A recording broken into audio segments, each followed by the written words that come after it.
Hello and welcome back to History for Atheists. One of the downsides of social media is the tendency for misinformation to circulate in the form of memes.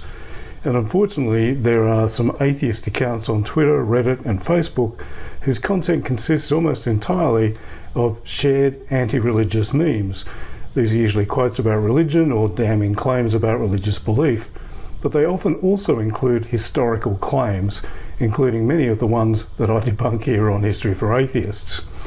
Among these are memes claiming that the Black Death was caused by a wholesale massacre of cats in the Middle Ages, causing the proliferation of rats and so the devastating death toll in the pandemic of the 1340s. One popular meme on this subject claims the Black Plague, which claimed many millions of lives in Europe in the 14th century, was caused initially by infected fleas on rats and other rodents. As more and more people fell ill and died, the church began preaching that the epidemic was surely God's wrath for man's sinful ways. Mass pogroms of foreigners, Jews and witches began as a means to placate God's distress. Many communities began murdering cats because of their association with witches. Without the cats to keep the rats in check, the plague went on for 7 years. The church helped to wipe out 60% of the population of Europe. And anyone who tried to fact-check this and similar atheist memes would find hundreds of online pop history articles with titles like Cats and the Black Plague, and When Pope Gregory IX Declared War on Cats, or That One Time the Pope Banned Cats and It Caused the Black Plague, that all seem to confirm the claim made in these memes and go into more detail, blaming the massacre of cats in the Middle Ages on the papal bull called Vox in Rama, issued by Gregory IX in 1233. Others say that Pope Innocent VIII excommunicated all cats in 1484, declaring that the cat is the devil's favourite animal and idol of all witches. Recently, a documentary called Inside the Mind of a Cat was trending on Netflix. This examines the biological basis for the behaviour of domestic cats, but it also gives a potted history of the relationship between cats and humans. This includes extracts from an interview with Dr. Eva Marie Geigel of the Institut Jacques Monod in Paris, where she speaks with great assurance about how the medieval church targeted female healers, accusing them of witchcraft. Cats in the Middle Ages were associated to witches. Witches were actually intelligent women, wise women who knew a lot about nature. These wise women knew that keeping the house clean would keep you healthy. So they cleaned the house with a broom and they had cats to get rid of rodents. There came the time when the church, dominated by males, considered them to be a danger. So the church tried to get rid of them. The documentary then asserts that a papal inquisition declared by Pope Gregory IX meant Europe's cat population was decimated, and claims some believe this may have contributed to the Black Plague. Geigel then continues. Black Death, the plague, was transmitted by rodents, by fleas actually, and the fleas were in the fur of the rodents. And then the narration says solemnly, with fewer cats, the plague was out of control. So a casual viewer or reader might feel satisfied that the memes are accurate. After all, here are multiple online articles giving details about this claim, with citations of a papal bull and a quote from another pope, and we even have an academic in a documentary making the same claim. Except a slightly more sceptical inquirer might dig a little deeper and find things are not quite so simple. To begin with, they would discover that Dr. Eva Marie Geigel is a scientist and not a historian, and an expert in paleogenetics, not medieval church history. They could then ponder why she is being held up as some kind of authority on history and whether what she claims is reliable. They might also notice that the online pop history articles don't actually quote from this papal bull of 1233 to show it ordered some massacre of cats, or give a citation for the quote from Pope Innocent VIII. Nor do any of them quote any accounts detailing this massacre of cats or references to cats being killed en masse in the period before the pandemic of the 1340s. A properly skeptical skeptic could notice all these things and begin to wonder, is this story true? And the answer is no, it isn't. It's total garbage.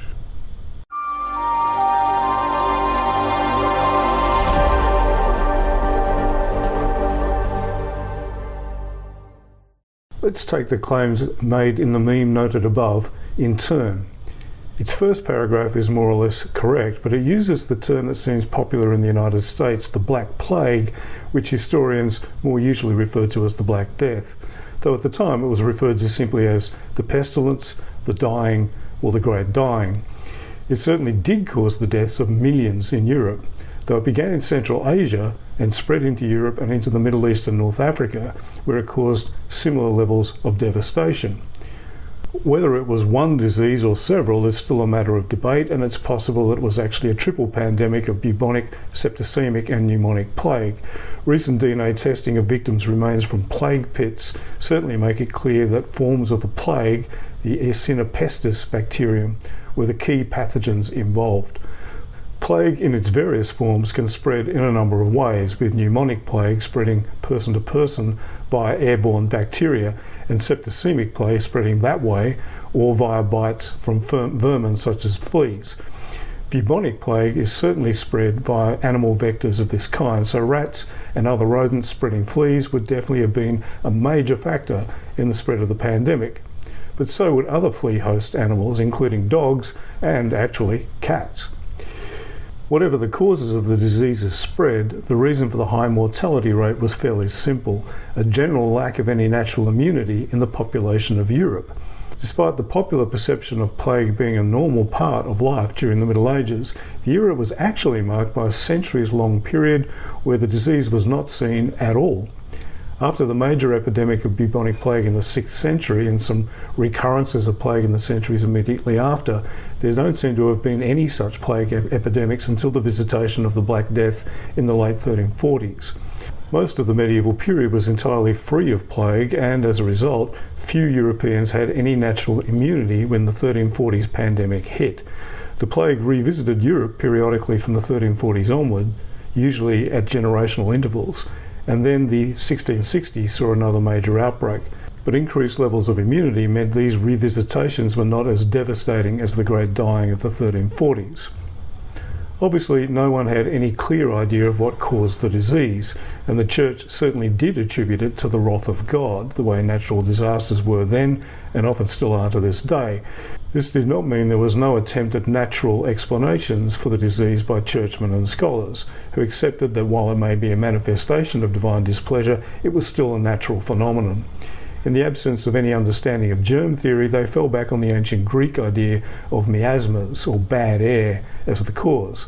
While this was wrong, it resulted in the practices of quarantining victims and disposing of the dead bodies quickly, even burning them en masse despite religious taboos about cremation, all of which went some way towards containing the disease.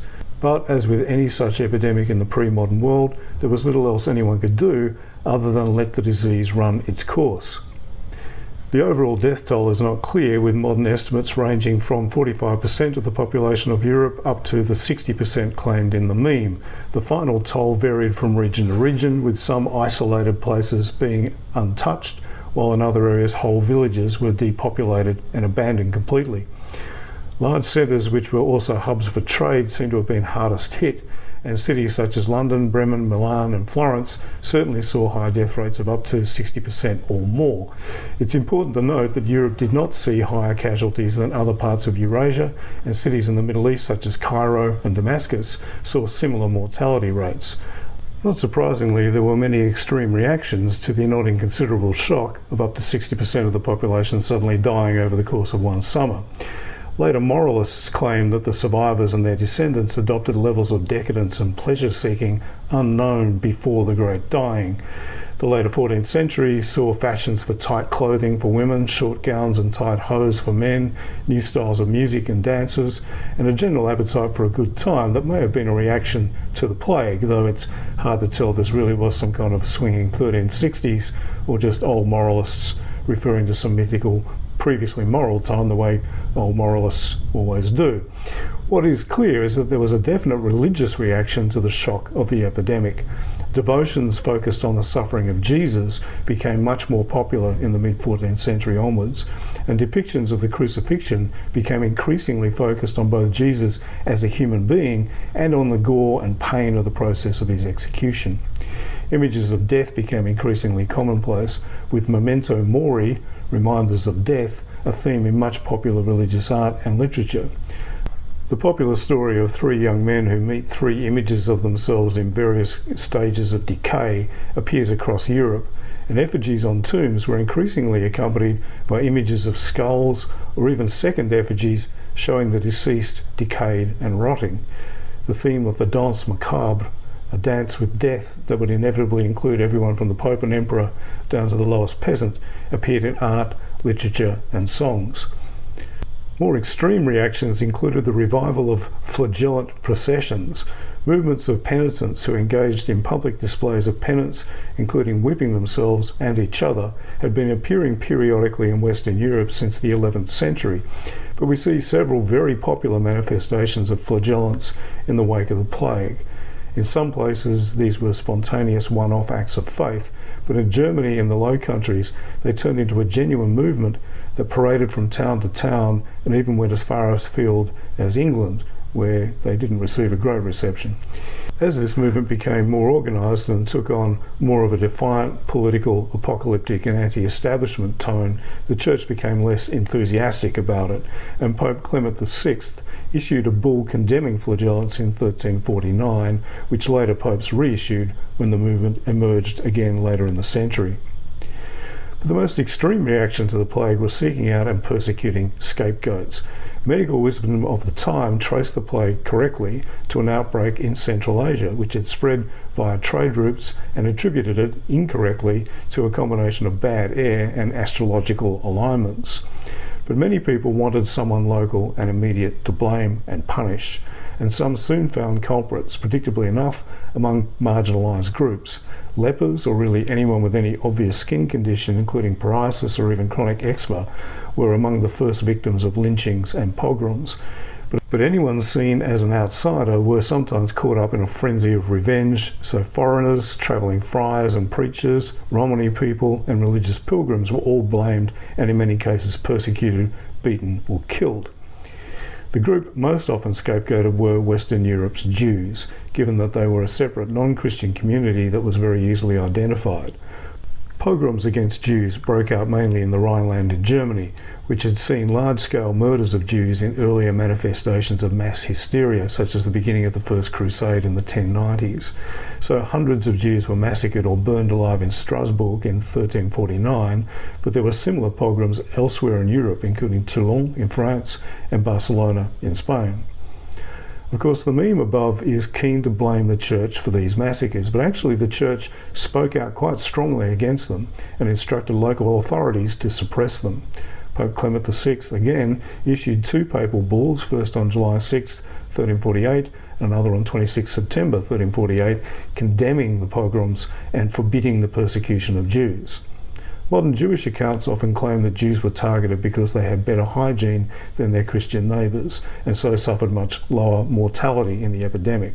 But this seems to be based largely on modern misconceptions about medieval hygiene.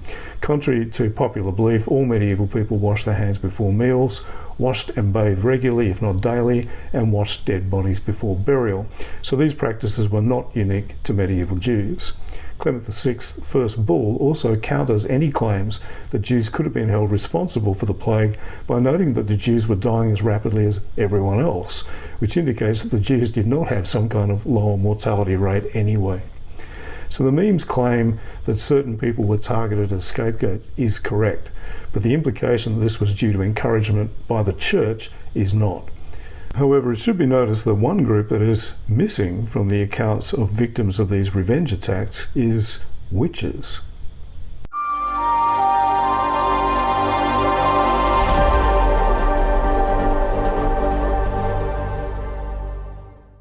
As already mentioned, the claim that witches, along with their cats, were persecuted in the Middle Ages and that this was associated with the Black Death is very common in popular culture.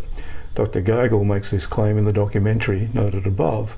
No less a figure than astrophysicist and science educator Neil deGrasse Tyson makes a similar claim in a podcast interview. We would later learn that many of the plagues were from a flea.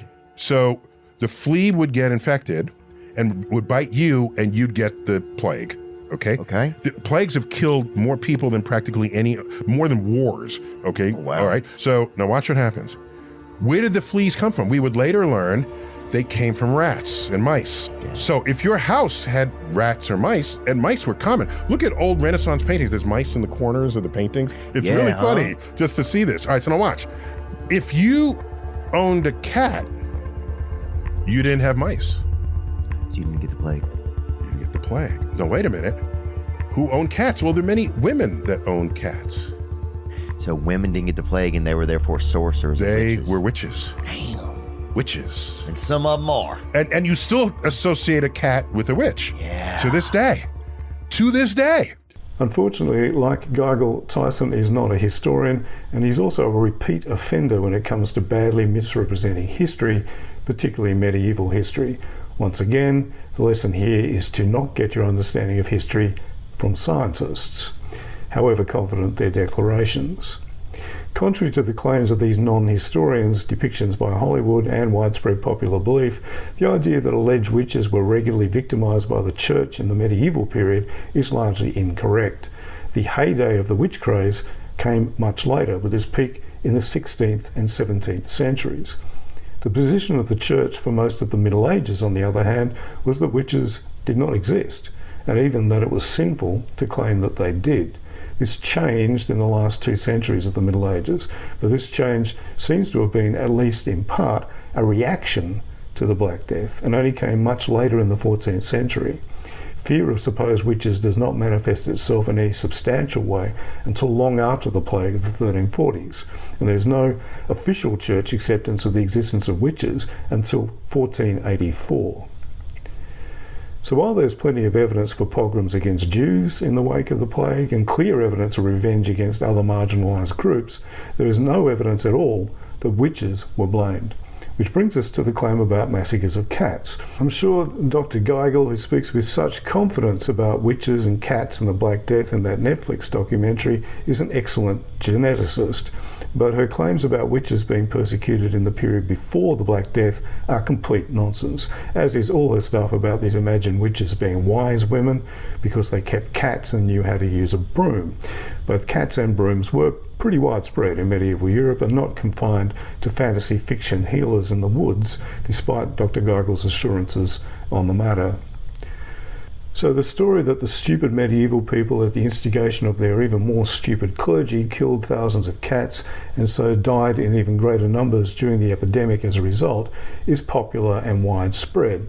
As already noted, a quick Google on the relevant keywords will turn up a plethora of articles of the strange true facts about history clickbait variety that repeat the story that a pope declared cats were evil, persecuted cat-owning wise women, and so caused the Black Death.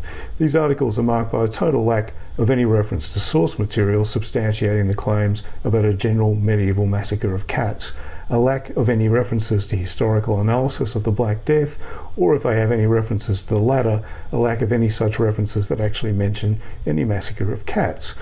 Why? Because it didn't happen.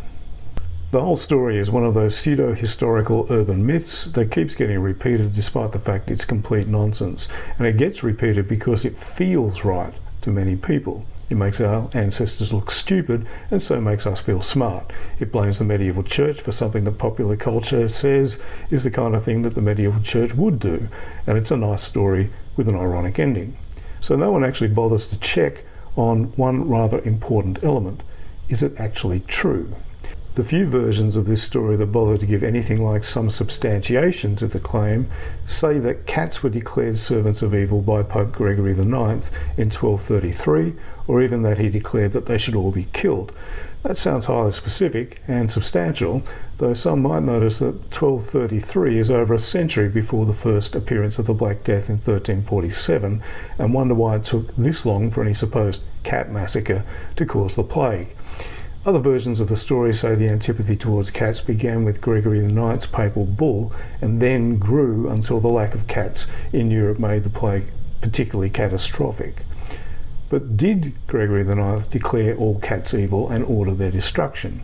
Well, actually, no. The 1233 reference seems to be to Gregory's papal bull, Vox in Rama, issued in that year, which addressed an alleged outbreak of devil worship in a part of Germany. This bull gives a description of the ceremonies of this group of Luciferians, which includes many standard tropes found in lurid medieval ideas about heretical practices. This involved visions of a giant toad, initiates kissing an emaciated pale man, and then finally a statue of a black cat coming to life and speaking with the initiates. Nowhere does the bull associate this diabolical cat with cats generally, condemn all cats, or call for their slaughter. The bull was also a fairly obscure document because it was not some Europe-wide declaration to be applied to all Christendom, but a declaration about a local issue in a specific region of Germany, and only issued there. Almost no one outside that specific region is likely to have even heard of this bull. So the idea it somehow inspired a continent-wide massacre of cats is even more absurd. Finally, the pandemic of the 1340s originated in Central Asia and spread to Europe via trade routes. But those trade routes also took it to Asia Minor, the Middle East and North Africa. As already mentioned, it was just as devastating there as it was in Europe. Those regions paid no attention to any declaration by popes. They were ruled by the Byzantine Orthodox Christian Emperor or various Muslim caliphs and sultans. So why did these regions suffer as badly as Europe if they saw no alleged papally ordered cat massacre? The whole claim makes no sense on several levels. This is why the articles that claim this cat massacre occurred never actually give any sources that describe it, or quote any account of people killing cats at all, either on the order of the Pope or because of some widespread persecution of supposed witches, because this simply didn't happen. It's a myth.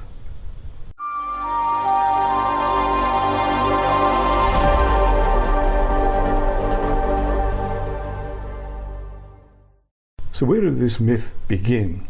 Well, unlike many of the bad history myths perpetuated by some atheists, this one didn't come from a 17th century Puritan, an 18th century antiquarian, or a 19th century polemicist. It seems that this one can be traced to a single book published in 1999. The few online articles that cite anyone at all usually refer to this one book, Classical Cats, The Rise and Fall of the Sacred Cat by Donald W. Engels. The idea that the medieval church didn't like cats, associated them with Satan and witchcraft, and killed them as part of some medieval version of the witch craze has always been around in neo-pagan, New Age and Wiccan circles since at least the 1960s. But Engels' book seems to be the point of origin for the full-blown version of this myth. At first glance, this book may seem fairly reliable. Engels appears to have been a legitimate scholar of ancient history and who was Associate Professor of History at the University of Kansas at Fayetteville. He published two well-regarded scholarly monographs, Alexander the Great and the Logistics of the Macedonian Army, published by University of California Press in 1980, and Roman Corinth, an alternative model for the classical city, which was published by the University of Chicago Press in 1990. But I can find no current information on him, and I suspect his Classical Cats book was a retirement project. That book is not peer-reviewed and is published by a popular imprint, not an academic press, but it looks suitably scholarly and authoritative at first glance, with lots of endnotes, a bibliography, 3 appendices, and all the appearance of a reliable work by a sober and well-informed scholar. Except it isn't.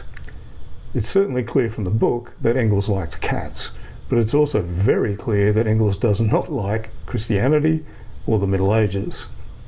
Perhaps the sections of his book on Egypt, Greece and Rome are highly accurate, but his final chapters on the medieval period are absolute laughable nonsense. In the book's final chapters, he presents a bizarre caricature of the Middle Ages, complete with all the usual myths about the period beloved by anti-theistic polemicists. So he blames the Justinian plague of 541 to 49 on a decline in bathing and hygiene caused by Christianity. How he explains why there were hundreds of well-utilised public baths across the Byzantine Empire and also in North Africa, Italy and Spain, I have no idea, because he doesn't bother to back up this claim with anything other than some cherry-picked quotes from ascetic monks, and also lots of assertions. Of course, those ascetic monks also advised against having sex, eating tasty food or drinking wine, but this doesn't mean people were not doing those things. Quite the opposite, since avoiding the enjoyable things that most people do is kind of the point of being an ascetic monk. Engels also fails to explain how the plague could have been caused by this Christian asceticism, and yet it also devastated the non-Christian Sasanian Persian Empire at around the same time. He then tries to explain why bubonic plague then seems to have spared Christian Europe for the next 500 years or so until the 14th century, despite medieval Europeans apparently being filthy and unwashed in this whole period. He seems to think it's because all the rats died in this intervening period and weren't reintroduced to Western Europe until the 10th century, but doesn't explain the absence of plague for a further 400 years after that. Basically, nothing Engels says on these matters makes the slightest bit of sense, and seems to be driven by his cartoonish biases against the Middle Ages and Christianity. As a result of those biases, there's barely a myth about the medieval period that Engels doesn't love. He describes a weird version of medieval Europe that seems based on the long-debunked claims of Margaret Murray in her 1922 book, The Witch Cult in Western Europe. According to Murray, the witch craze was a campaign to eliminate an ancient pagan cult of goddess worship, which survived underground throughout the Middle Ages. So Engels paints a picture of poor, oppressed peasants who were really pagans, being subordinated and persecuted by the Inquisition and forced to adopt Christianity on pain of death, but persisting in their paganism and their love of cats despite this oppression. Even back in the 1920s, scholars regarded Murray's thesis as complete nonsense, and no modern historian gives this fantasy any kind of credence, but Engels presents it in pages of lurid prose as though it's all established fact. He also peddles other common historical myths. He declares scientists were also persecuted and killed. The intellectual institutions that were associated with paganism, such as the Museum and Library of Alexandria, were destroyed. The last great library in the city, the daughter library in the Serapeum, was burnt down by religious fanatics in 391. The last philosopher-scientist associated with the library, Hypatia, was murdered by rampaging monks in 415. According to contemporary sources, she was murdered because of her surpassing wisdom. This is, of course, all total nonsense. The Great Library ceased to exist thanks to a combination of neglect and the sacks of Alexandria by 2 4th century pagan Roman emperors, not because of anything to do with Christianity. None of the 5 accounts of the demolition of the Serapeum in 391 mention any library there, and there are other accounts that indicate the libraries it had once held no longer existed, and it was not burned. Hypatia was in no way the last philosopher-scientist. She was not associated with the Great Library in any way. She was not murdered by monks, and her killing was part of a political feud that had absolutely nothing to do with her status as a scholar. The contemporary sources actually say she was killed despite her renown as a learned person, not because of it. Engels is just rehearsing a cluster of often repeated nonsense.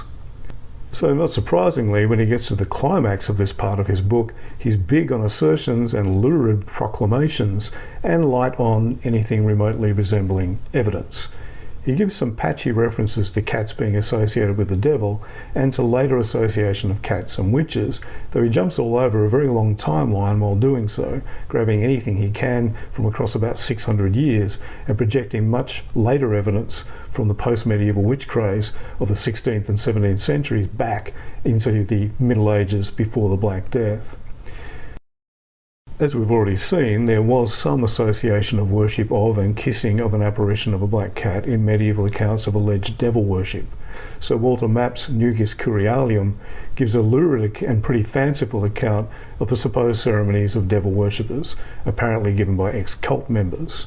He writes, "At the first watch of the night, their gates, doors and windows being shut, each family sits waiting in silence in each of their synagogues, and there descends by a rope which hangs in the midst a black cat of wondrous size.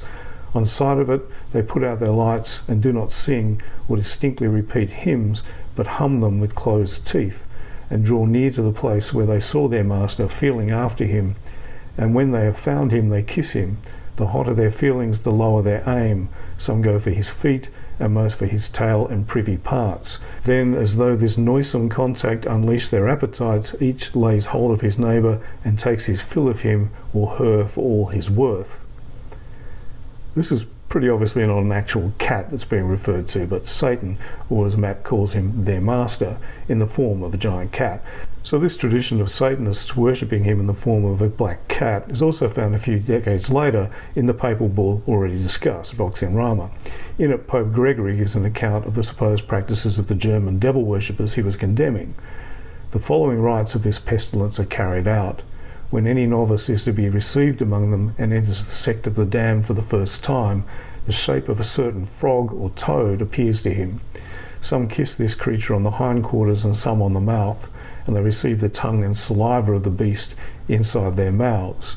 Sometimes it appears unduly large, and sometimes equivalent to a goose or duck, and sometimes it even assumes the size of an oven. At length, when the novice has come forward, he is met by a man of wondrous pallor, who has black eyes and is so emaciated thin that since his flesh has been wasted, seems to have remaining only skin drawn over his bone. The novice kisses him and feels cold like ice, and after the kiss, the memory of the Catholic faith totally disappears from his heart. Afterwards they sit down to a meal, and when they have arisen from it, a certain statue which is usual in a sect of this kind, a black cat, descends backwards with its tail erect. First the novice, next the master, and then each one of the order who are worthy and perfect kiss the cat on its buttocks. Then each returns to his place, and speaking certain responses, they incline their head towards the cat. "Forgive us," says the masters, and the one next to him repeats this, and a third responding, "We know, master," and a fourth says, "And we must obey." Again, we have a demonic manifestation in a satanic ceremony, taking the forms of a huge toad, a pale emaciated man, and our black cat. But as already noted, there's no evidence at all that this little-known decree caused any massacres of cats, or of toads, or thin, pale men for that matter. Of all the animals most associated with Satan in the Middle Ages, and later with witches in the early modern period, it's actually toads that are much more common than cats. Satan's coat of arms in medieval art was actually 3 green toads on a red background, and toads feature heavily in depictions of hell. During the early modern witch craze, witches were said to have all kinds of animals as their familiars, including toads, frogs, salamanders, dogs, foxes and bats, as well as cats. But Engels simply claims that this association of cats with diabolism in a few sources tainted cats generally, giving no actual evidence for this. He makes the claims we find repeated by Eva Marie Geigel and Neil deGrasse Tyson mentioned above about witches as wise women persecuted because they kept cats and used brooms, and so were more hygienic than others. Leaving aside the fact that the witch craze came later and had absolutely nothing to do with wise women, cats and brooms, a broom was a commonplace item in pretty much any medieval home, and cats were everywhere. We can find them all over medieval art in vast numbers of references, in poetry, literature and other documents, and we even find their paw prints smudging medieval manuscripts, showing that cats have been bothering their owners while they work for centuries. Medieval people seem to have liked cats as much or as little as modern people do. We have admiring references to their skill as hunters of rats and mice, and so protectors of grain stores. We have plenty of well-observed pictures of them in medieval manuscript illuminations. And we have affectionate tributes to them, like the 9th century Irish poem by a monk about his cat called Pangur Ban, who hunts mice and amuses himself alone. In the 13th century text, the Acra Novisa, a guide for female hermits, the ladies are addressed saying, "You shall not possess any beast, my dear sisters, except only a cat." Unmarried cat ladies are also not a modern phenomenon. Overall, medieval people rather like cats. So it's not too surprising that when we would expect Engels to back his repeated claims that millions of cats were tortured and slain across Western Europe, he comes up with nothing much. He says there are depictions of cats being killed in medieval art, and this evidence remains to be collected and analysed. The assumption is made, correctly in my opinion, based on artistic representations, folk traditions and contemporary documents such as Vox in Rama, that cats were massacred with their female owners in large numbers. The cat population was probably decimated, especially in towns where the culprits could be more easily rounded up. And that is about all he gives as his substantiation of his whole claim of a massacre of cats. It's an assumption. He even tells us that. And as we've seen, Vox in Rama is not evidence of any massacre of cats any more than it's evidence of a massacre of toads or anything else. Yes, there are medieval depictions of cats being killed, mainly the hunting of wild cats for their fur, which was prized as a lining or trim on warm clothing. The witch craze came centuries after the Black Death, as we've already discussed, and did not just target women, and no modern historian puts the numbers of victims anything like the hundreds of thousands claimed by Engels, even over several centuries. So Engels has presented a whole chapter full of wild claims about a massacre of cats, only to admit in one paragraph that this is simply an assumption that he happens to like. His basis for linking this fantasy cat massacre to the devastation of the Black Death is just as feeble. He says, for many years historians of medicine have understood that the virtual elimination of cats in medieval towns beginning in the 13th century led to an explosion of the black rat population. This in turn increased the virulence of the disease.